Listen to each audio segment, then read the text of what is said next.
Là, on a fait un restaurant et communautaire.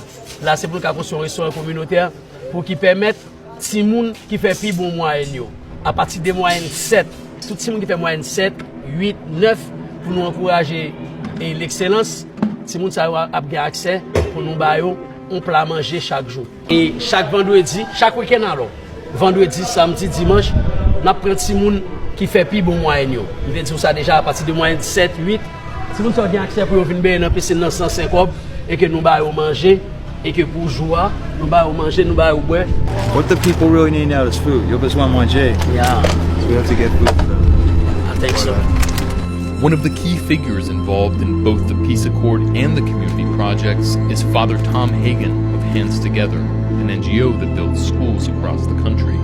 My role wasn't that much. It was just kind of like a suggestion because we've had a couple kind of truce before, and but interesting. Not many people have even come to say, "Hey, this is a good thing." Nothing at all. And I wonder sometimes if